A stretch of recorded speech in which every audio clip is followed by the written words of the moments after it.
올해부터 그 이제 해외 선교를 해외 선교를 원래는 여름에 갔었는데 이제 겨울로 해외 선교가 옮겨지면서 1월 그리고 연초가 굉장히 좀 청년부가 바쁜 그런 한 달이 되었던 것 같습니다. 뭐 수련회도 있었고 해외 선교도 다녀오고 굉장히 정신없이 이렇게 좀 지나갔는데 그러다 보니까 사실 그 2016년은 1월 달부터 시작은 하는데 어떤 행정적인 부분이나 아니면 예배 이렇게 드리는 이런 부분들이 왠지 2월 달부터 저 나름은 좀 시작하는 것 같은 느낌이 사실은 좀 듭니다. 근데 우리가 내년에도 이제 1월 달에 계속해서 해외 선교를 갈 거기 때문에 이런 상황들에 좀 적응을 해야 할 것 같다는 생각이 좀 듭니다.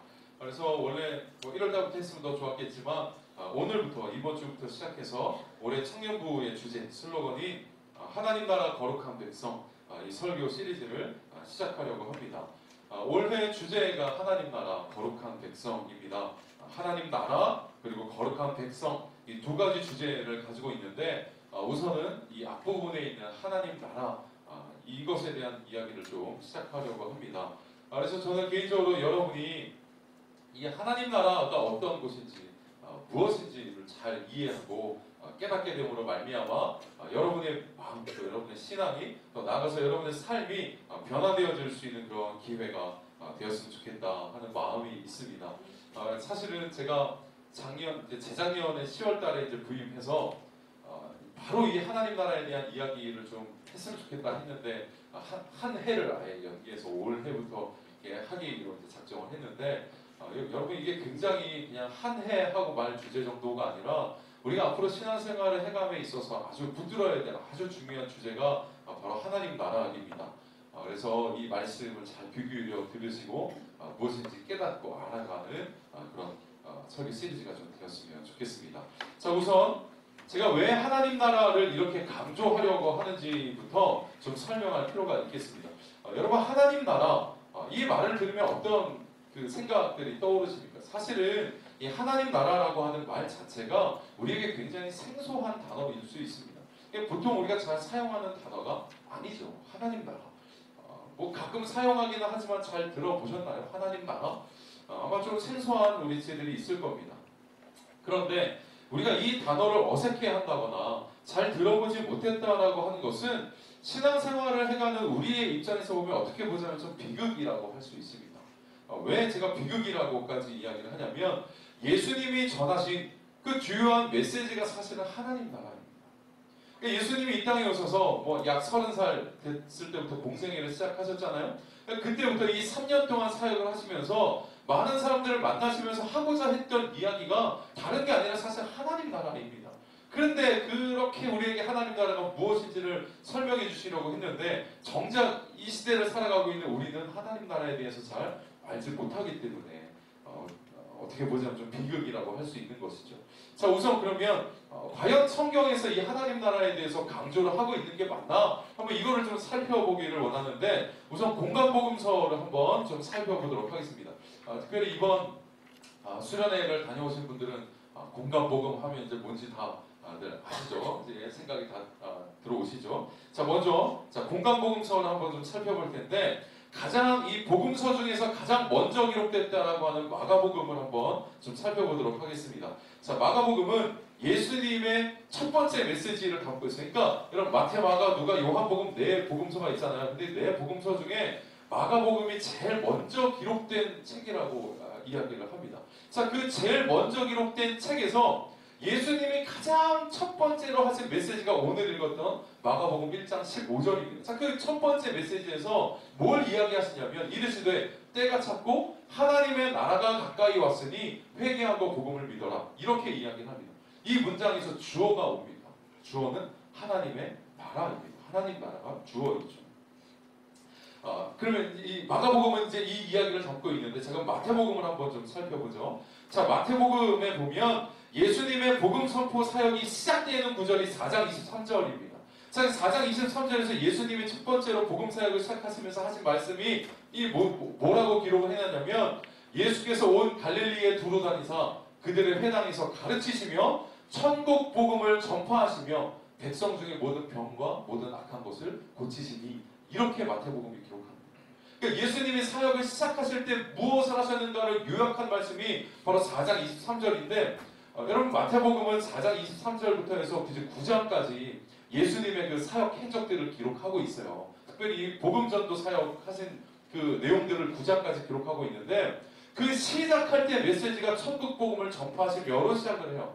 자, 그런데 9장 35절에서 또 찾아보면 거기서 뭐라고 하냐면 저 4장 23절과 조금 차이가 있지만 똑같은 말을 합니다. 그러니까 이게 뭐냐면 예수님이 사역을 시작하실 때에 저 4장 23절 저거를 위해서 사역을 시작하셨어요. 그러니까 천국 복음을 전파하셨다라고 시작을 하고 마감을 할 때 이 그 선포 사역을 마감하면서 저 똑같은 메시지로 마감을 하고 있다라고 하는 것이죠. 자, 그럼 마지막 누가복음을 한번 살펴봅시다. 누가복음입니다. 여러분, 근데 제가 누가복음이라고 했는데 왜 사도행전이 나오나 이런 생각을 가지실 수 있으나 이 사도행전도 누가가 기록한 거예요. 누가복음이 워낙 양이 많기 때문에 두 부분으로 나눈 거예요. 그래서 앞부분 예수님과 관련된 그 부분은 이제 누가복음으로 해놨고 제자들과 관련된 이제 부분은 사도행전을 따로 한 거예요. 그러니까 어디 가서 무색하는 소리 하지 마세요.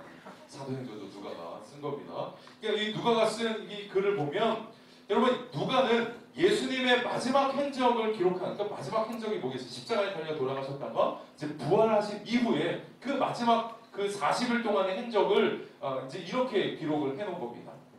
사도행전 1장 3절인데 그가 고난받으신 후에 또한 그들에게 확실한 많은 증거로 친히 살아계심을 나타내사 40일 동안 그들에게 보이시며 뭐라고 합니까? 하나님 나라의 일을 말씀하시니라 이렇게 이야기해요. 그러니까 예수님은 복음전도 사역을 시작하실 때도 천국 복음을 전하는 것을 이제 주로 사역을 하신 것이고 그 사역을 마감하시면서 심지어 부활하신 이후에 40일 동안 계시면서 제자들과 함께 나누신 이야기의 주제가 무엇이었는가 하면 바로 하나님 나라였다고 하는 것이죠.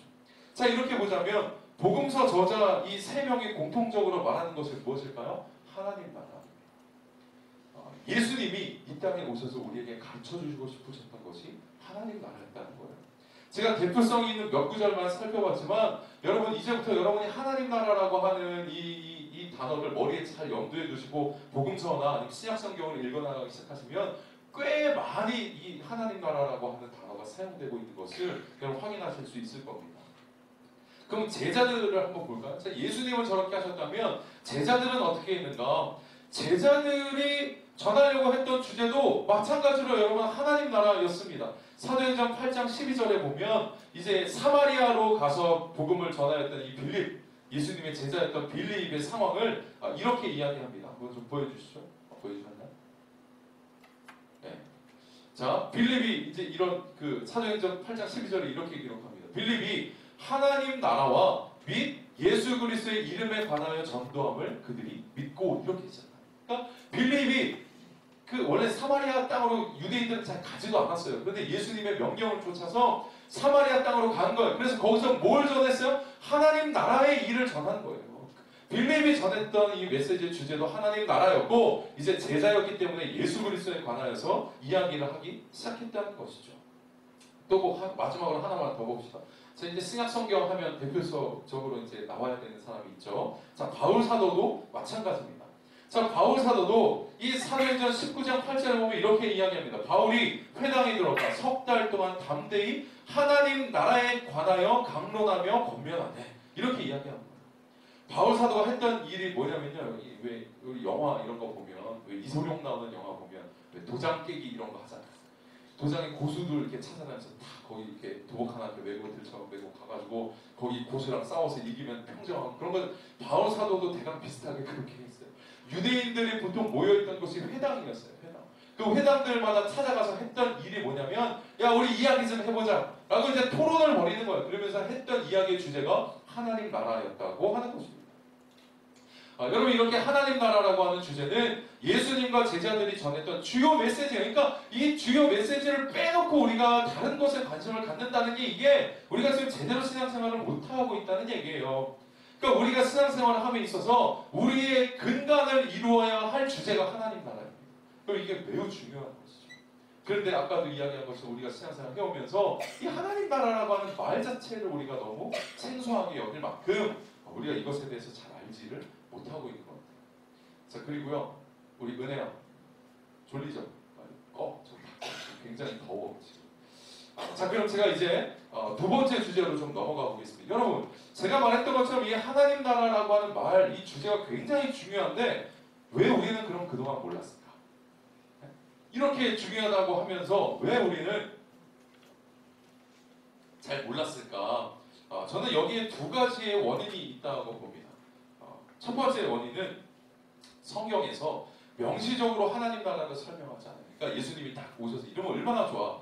칠판에 딱 그냥 1. 하나님 나라. 하나님 나라란 이런 것이다. 이렇게 하면 얼마나 좋아요. 그런데 예수님은 그렇게 성경에 그렇게 명시적으로 기록이 되어 있지 않아요. 그러니까 평상시에 성경을 그래도 이렇게 잘 이렇게 읽고 성경에 대한 어떤 그 관점을 갖고 있는 사람들은 알죠. 읽어보면 알아요. 모를 수가 없어요. 읽어보면 알지만 뭐 아시다시피 우리 뭐 다 잘 안 읽잖아요. 그러니까 몰라. 그냥 단편적인 그냥 에피소드 몇 가지를 알고 있는 수준이니까 이 하나님 나라에 대한 이야기를 성경에서 찾아내지를 못했던 것이죠. 이게 첫 번째 원인이었다면 두 번째 원인이 사실 우리에게 더 이제 실감이 될 것 같아요. 두 번째 원인은 우리가 자주 사용했던 말은 사실 하나님 나라가 아니라 천국이라는 말을 훨씬 더 자주 사용했다고 하는 것입니다. 여러분, 하나님 나라와 천국이 다른 게 뭘까요? 뭔가 비슷한 것 같으면서도 뭔가 조금 다른 것 같아요. 사실 우리는 하나님 나라보다 천국이라는 단어를 많이 사용했습니다. 그래서 천국이라고 하는 단어가 어색하신 분은 아마 별로 없을 겁니다. 그런데 뭔가 비슷하지만 뭔가 좀 달라요. 그만큼 우리의 관념 속에는 천국이라고 하는 단어가 자리를 잡고 있고 그로 인해서 발생된 문제가 있어요. 우리가 천국에 대해서 어색해하지 않고 그런 관념들을 갖게 되면서 이게 나타나게 된 어떤 부작용들이 하나가 있는데 그 중에서 하나가 있는데 이 대표적으로 뭐냐면 우리는 죽으면 천국 간다라고 하는 개념을 가지고 신앙생활을 하게 된다. 제가 금방 이렇게 얘기했어요. 우리는 죽으면 천국 간다. 뭐가 잘못됐지? 하는 생각을 아마 하실 수도 있을 것 같습니다. 한번 좀 들어보세요. 하나님 나라와 천국은 비슷한 것 같지만 사실 엄밀하게 따져보면 다른 개념입니다. 그러니까 이것도 더 정확하게 말하면 사실 성경에서는 천국이라는 말도 사용하고 하나님 나라라는 말도 사용해요. 그런데 이 두 가지는 사실 같은 의미로 우리에게 전달을 해요. 성경은. 그러니까 성경에서 기록될 때는 똑같은 의미를 품고 읽으라고 한 건데 받아들인 우리, 해석하는 우리가 천국과 하나님의 나라를 완전히 다른 이미지로 우리가 지금 받아들이고 있기 때문에 문제가 발생하는 겁니다. 제가 좀 설명을 해보자면 여러분, 이 천국이라고 하는 단어는 어디에만 나오는 줄 아십니까? 마태복음에만 사용되는 단어예요. 다른 데서 찾아보면 아마 잘 안 나올 겁니다. 천국은 마태복음에서만 등장합니다. 그런데 이유가 있어요. 그럼 왜 마태복음에만 천국이라고 하는 단어가 등장하는가? 거기에 이유가 있는데 여러분, 마태복음 누가 기록했습니까?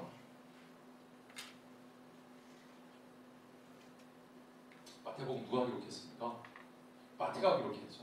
그럼 마태가 이 복음서를 기록할 때에 누구를 염두에 놓고 이 복음서를 썼냐면 유대인들을 염두하고 이 복음서를 쓴 겁니다.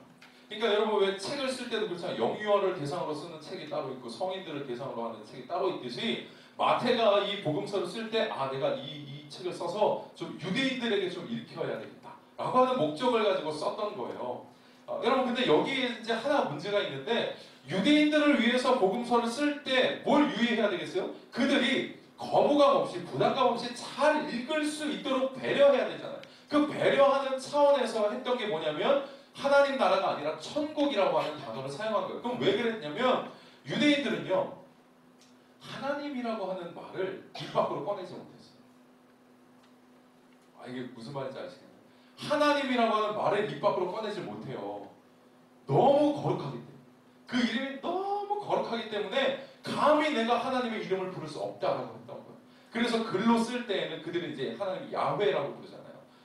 나는 막 마음대로 불러. 야훼라고 글로는 써요. 글로는 써놓고 실제로 읽을 때는 뭐라고 읽었냐면 아도나이라고 읽었어요. 이럴 만큼 하나님의 이름이 너무 거룩하기 때문에 부르지를 못했어요. 그러니까 마태가 유대인들을 위해서 글을 쓰면서 뭘 한 거예요? 하나님 나라에도 하나님이 들어가잖아요. 그러니까 이 하나님이라는 말을 빼고 뭔가 그래도 하나님이 계시다라고 상징적으로 되어지는 곳, 하늘이라고 대체해서 글을 썼던 것이죠. 그래서 마태복음에서는 하나님 나라가 아니라 그냥 하늘 나라, 이 천국이라고 하는 단어를 표기하게 된 것이죠. 여러분 근데 이거는요 우리나라에도 비슷한 일이 사실은 있었습니다. 특별히 우리나라 선교 초기에 그런 일들이 있었는데 여러분 이제 우리는 한글로 된 성경을 보고 있잖아요. 근데 그 처음에 이 번역을 하는 작업이 굉장히 어려웠습니다. 외국인 선교사들이 들어와서 외국인들은 이제 신약 성경을 번역을 하는데 헬라어와 이제 영어로 된 성경을 가지고 왔어요.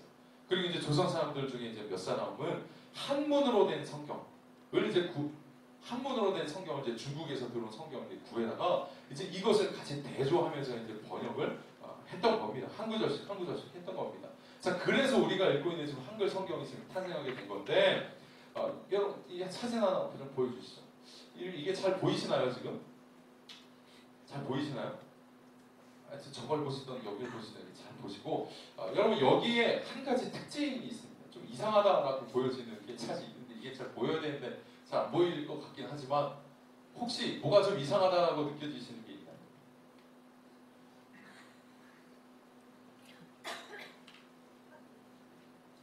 지금 이렇게 세로로 쓰여진 거죠. 세로로 이렇게 이제 이게 쓰여진 건데 기본적으로 여기에는 띄어쓰기가 안 되어 있어요.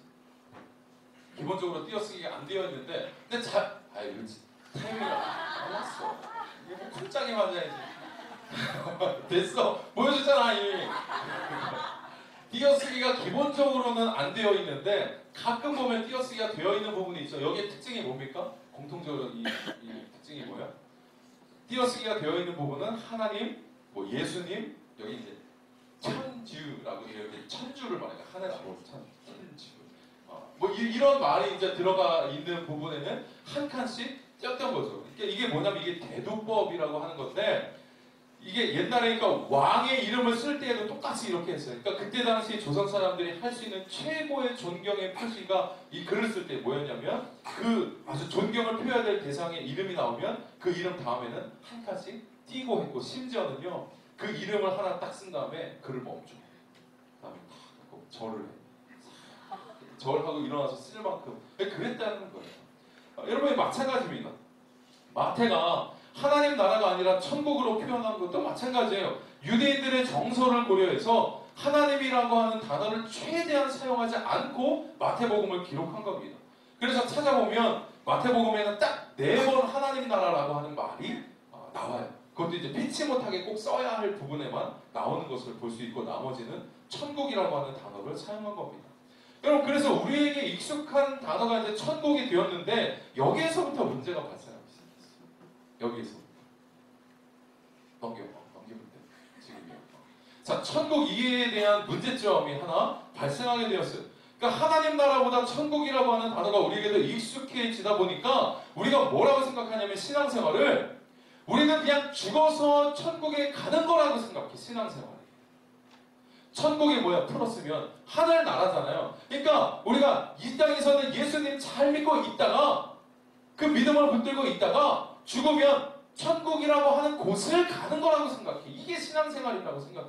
그러니까 물리적으로 내가 지금은 여기서 살지만 내가 죽게 되면 뭔가 물리적으로 나도 다른 장소가 다른 어떤 곳에 가서 살게 될 것이라고 생각하는 거야. 암암리에. 여러분도 그렇지 않습니까? 나 죽으면 천국 간다. 보통 이런 말을 쓸 때 뭔가 우리가 물리적으로도 뭔가 다른 어떤 장소에 살아가는 것. 근데 신앙생활이 그렇게 하는 것이라고 생각하게 되지 않는가 하는 그런 관념들을 우리가 갖고 있다라고 하는 것이죠.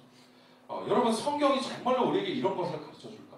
신앙생활이라고 하는 게 여기서 예수님 잘 붙들고 있다가 그냥 죽으면 천국 가는 것 정도라고 이야기할까? 여러분 그게 아닙니다. 여러분 물론 죽으면 그럼 우리가 어떻게 됩니까? 몰라요 저도. 어떻게 알아? 내가 죽어보진 않았는데. 뭐 갔다 오지를 못했으니까 그것이 정말 뭐 아파트 같은 데가 있어서 우리가 띵동 초인종 누르고 들어가는지 뭐 가면 맨날 그냥 먹을 거 입을 거 걱정 없이 그냥 뭐 그렇게 사는 곳인지 그냥 맨날 그냥 놀고 막 축제 버리고 막 이런 데 몰라요. 저는 어떻게 사는지 안 가봤으니까. 근데 성경도 그걸 구체적으로 우리에게 말을 해주질 않아. 그러니까 이게 답답하지만 몰라. 그런데 분명한 사실이 한 가지는 있습니다. 분명한 사실 우리가 알 수 있는. 제가 이제 마지막으로 하나님 나라가 어떤 곳인지를 말씀드리고 제가 설교를 좀 마치도록 하겠습니다. 여러분 나라, 자, 하나님 나라 할 때 그냥 나라라고 하는 말을 들으시면 여러분 뭐가 가장 먼저 떠오르십니까? 나라.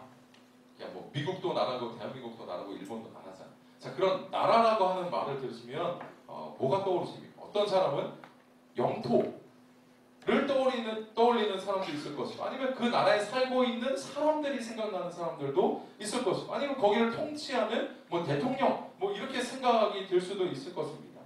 자, 우리가 이 하나님 나라를 잘 이해하기 위해서 성경에서 그러면 이 나라라고 하는 단어를 어떤 의미로 사용하고 있는지를 좀 봐야 되는데 공부 좀 해봅시다. 하나 넘겨주세요. 자, 나라라고 하는 말이 성경에서 어떻게 쓰여졌냐면, 이 사실 제가 몇 번 밝혔지만 제가 신학교 다닐 때 헬라어하고 히브리어를 굉장히 못했어요. 그래갖고 이 쓰는 걸 굉장히 부담스러워하는 사람인데, 그럼에도 불구하고 자, 구약 성경에는요 이 말쿠트라고 하는 단어를 사용하면 이게 나라예요.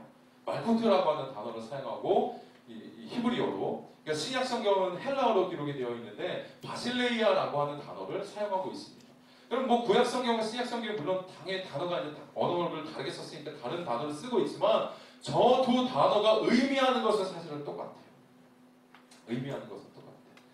자, 이 두 단어가 공통적인 개념을 사용하고 있는데 여러분 한번 뭐가 있습니까? 한번 여러분 맞춰보십시오. 이 두 단어가 나라에 대한 의미를 어떤 의미로 품고 있을까요?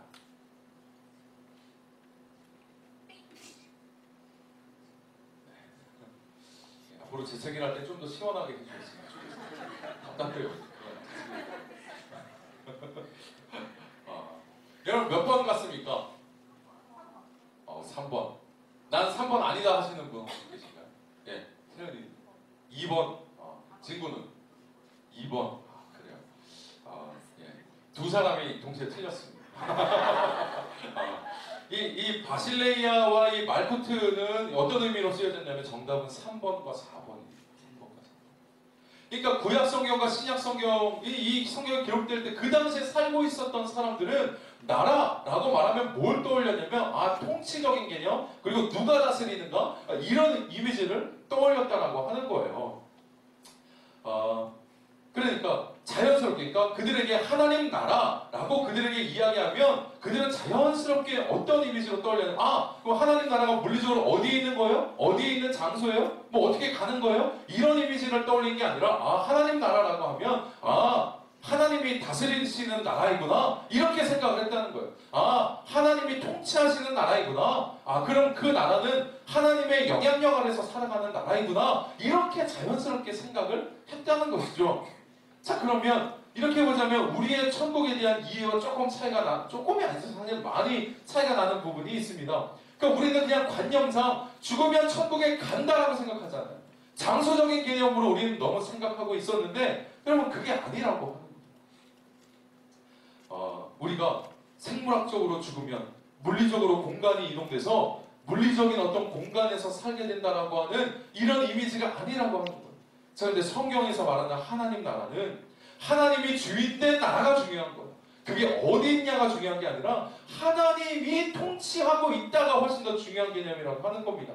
그래서 우리가 그 영향력 아래에서 살아간다가 훨씬 더 중요한 거예요. 자, 그럼 여러분 한번 좀 생각해 봅시다. 오늘 본문처럼 하나님이 다스리시는 나라가 가까이 왔다, 이 말을 들었을 때 그때 당시 살고 있었던 사람들은 그럼 어떤 생각을 하게 되었을까요?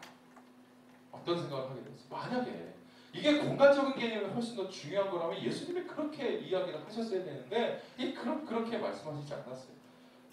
하나님이 다스리시는 나라가 가까이 왔다, 이 말을 듣는다면 이렇게 생각할 수 있어야 하는 거죠. 우리가 믿음 붙들고 죽음을 기다리는 것이 아니라 하나님 나라가, 하나님이 다스리시는 나라, 그의 영향력이 완전 충만한 그 나라가 우리에게 다가오고 있다라고 하는 말을 듣게 되면 여러분 우리가 뭘 해야 되겠어요? 여기에서부터 그 나라에 합당한 사람이 되기 위해서 준비하는 것이죠. 그냥 여기 내가 잘 있다가 그냥 죽으면 천국 내가 가면 그만이지가 아니라 그 나라가 가까이 오고 있다. 그러니까 나는 그 하나님 나라에 합당한 사람으로 살기 위해서 이 땅에서부터 뭔가 내가 준비해야 할 것 같은 생각이 들지 않나요? 그 나라에 부합한 사람이 되어야 되겠다는 생각이 여러분 들지 않으십니까? 사실은 뭔가 더 추상적일 수 있어요. 그냥 물리적으로 그냥 그 공간으로 이동한다라고 하면 쉽죠. 분명하잖아. 그런데 하나님 나라가 그분이 다스리시는 통치하시는 나라가 가까이 온다? 이건 뭔가 좀 추상적이기는 해요. 추상적이기는 하지만 뭔가 그 안에 역동적인 무언가가 있어요. 그래서 우리로 하여금 그냥 여기서 그냥 조용히 그냥 믿음 붙들고 살다 간다는 게 아니라 이 땅에서부터 우리로 하여금 무언가를 하게 만드는 의미가 하나님 나라라고 하는 이 개념 속에 있다고 하는 거예요. 그래서 내가 어떤 삶을 살아가야 될까를 고민하라는 것이죠. 그 나라를 내가 어떻게 기다릴까? 어떤 마음과 어떤 자세로 내가 기다리면서 살까? 이런 이미지가 훨씬 더 강해야 한다라고 하는 것이죠. 여러분 이제 제가 설교를 좀 정리하겠습니다. 여러분 오늘은 제가 하나님 나라에 대한 아주 기초적인 정말 이 계단 하나 올라가는 것 99계단 중에 계단 하나 올라가는 것 정도에 불과해요. 이 이야기를 들었어도 아직 하나님 나라가 어떤 것인지 잘 분명하게 잘 그려지지 않는 지체들이 있을 수도 있습니다.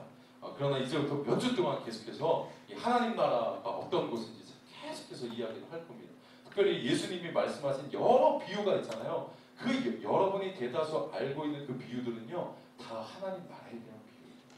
하나님 나라에 대한 비유. 제가 그 비유들을 이제 설명하면서 하나님 나라가 어떤 곳인지 제가 이야기를 한다면 그 개념들이 더 선명해지리라 저는 믿습니다. 여러분 근데 아무튼 성경은 하나님이 다스리시는 나라가 임하고 있다라고 우리에게 전해주고 있습니다. 예수님은 우리를 하나님의 통치를 받는 백성으로 초대하시는 거예요.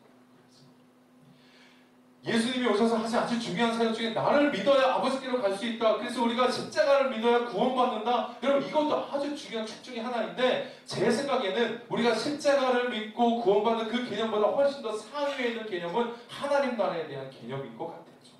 저는. 근데 그게 맞는 거예요. 예수님은 그래서 우리를 십자가만 붙들고 살아갈 것이 아니라 이 땅에서부터 하나님의 통치를 받는 백성으로 살라라고 초대하시는 거예요. 여러분 그래서 제가 몇 번 이야기하지만 여러분 천국 하나님의 나라는 누가 가는 줄 알아요? 누가? 이 땅에서 그냥 그 죽기 바로 직전에 예수님 믿겠다라고 고백하면 천국 갈까요? 갈 수도 있죠. 근데 불안하지 않나요 여러분? 하나님 나라에 합당한 사람은 이 땅에서부터 하나님 나라에 합당한 사람으로 살아가는 사람이 여러분 그게 물리적인 장소이든 어디든 자연스럽게 하나님의 나라에 갈 수 있는 거예요. 이 땅에서부터 살아가는 사람 그 사람이 안정적으로 하나님 나라에 합당하게 들어갈 수 사는 사람이 될 수 있다고 하는 것이죠. 그래서 예수님이 우리에게 하신 일은 하나님 나라의 통치를 받는 백성으로 살라라고 초대하신 것이고 이 땅에서부터 그 통치를 받으며 살기를 요청하시는 것입니다. 여러분 그러면 여러분에게 있어 하나님 나라는 어디입니까? 이제 여러분 앞으로 이 질문을 받으면 여러분 어떻게 대답해야 할까요? 여러분에게 있어 천국은 혹은 하나님의 나라는 어디입니까? 라고 누가 물어본다면 여러분은 적어도 죽으면 가는 곳입니다 라고 대답해서는 안 되는 것이죠. 뭐라고 대답해야 됩니까? 여기입니다. 여러분이 여기에서부터 하나님 나라의 그 합당한 백성으로 살아가기 시작하면 여러분이 발딛고 서 있는 그곳이 하나님 나라가 됩니다. 우리 잘 알고 있는 노래 있잖아요. 하나님 나라는 어떤 곳일까 하잖아요. 그러니까 그 꼬마애들이 노래에서 물어보잖아요. 하나님 나라에 살고 싶어요 하니까 뭐라 그래요? 한부영 씨가 뭐라 그래요? 하나님 나라는 어디예요? 이곳이란다 이렇게 되는 거예요. 나는 그 가사를 누가 썼는지 모르겠는데 정말 제가 가끔 이 찬송 이 가사들을 보면 제대로 이게 알지 못하고 쓴 가사가 이렇게 쓴 것들이 좀 있는데 이거는 정말 너무 100% 완벽하게 하나님 나라가 무엇인지 잘 설명해 주는 거예요. 여전히 아픔과 슬픔이 있지만 이곳에서부터 그 하나님 나라의 통치를 받는 그 백성들이 하나님의 나라를 이 땅에서부터 일구어가는 것이 우리가 살아야 하는 삶이라고 이야기하는 것이죠. 그래서 여러분 지금부터 하나님의 통치를 받으며 하나님 나라의 백성으로 살아갈 것을 다짐하는 저와 여러분들이 되었으면 좋겠습니다. 여러분 제가 말했듯이 지금 한 계단 올랐습니다. 이제 98계단이 아직 우리에게 남아 있습니다. 그래서 계속해서 하나님 나라가 어떤 곳인지를 알아가는 것을 통해서 하나님 나라의 거룩한 백성으로 살아갈 수 있는 저와 여러분들 되기를 주님의 이름으로 축원합니다. 잠시 기도하겠습니다. 예수님께서 이 땅에 오셔서 그렇게 우리에게 알려주고자 하셨던 것이 바로 하나님 나라라고 하는 것을 우리가 이 시간을 통하여서 들었습니다. 그런데 돌아보면 우리가 하나님 나라가 어떤 것인지를 잘 알지 못하고 또 하나님 나라라고 하는 말 자체가 생소하기도 하고 우리가 그러면 어떻게 살아야 하는 것인지 신앙생활을 한다는 것이 무엇인지 우리가 잘 알지 못한 상태에서 살아갔던 우리의 모습을 돌아봅니다. 하나님 이제부터 우리가 하나님 나라의 거룩한 백성이 되기 위해서 계속해서 말씀을 찾아보며 우리가 공부하듯이 탐구하듯이 우리가 알아갈 것인데 그 알아가는 과정을 통하여서 우리가 정말로 하나님 나라가 어떤 것인지를 알며 우리가 하나님 나라의 합당한 백성으로 살아갈 것을 다짐하는 우리 꿈만을 이렇게 청년들이 될 수 있도록 주여 도와주시옵소서. 그래서 이 땅을 살아가면서 그냥 나는 여기서 예수님 잘 믿고 천국 가겠다 그냥 이렇게만 말하는 것이 아니라 이 땅에 여전히 아픔과 슬픔이 있는 이 땅이지만 하나님 나를 통하여서 하나님 나라가 확장되어져 가는 이 삶을 살아갈 수 있도록 주여 인도하여 주시옵소서. 그래서 우리 공동체가 이 하나님 나라를 알므로 더욱더 역동적인 공동체가 될 수 있도록 도와주시고 우리 청년들 한 사람 한 사람이 저들의 삶 가운데에서 역동적인 하나님 나라의 백성으로 살아갈 수 있도록 주여 도와주시옵소서. 하나님 이제 그 첫 발자국을 뗐습니다. 하나님 이 모든 걸음과 과정들 가운데 함께하여 주셔서 올 한 해 우리가 정말로 하나님 보시기에 아름다운 공동체로 성장하여 갈 수 있도록 도와주시옵소서. 믿사오며 예수님의 이름으로 기도드립니다. 네. 이 시간 함께 찬양하면서 준비하시는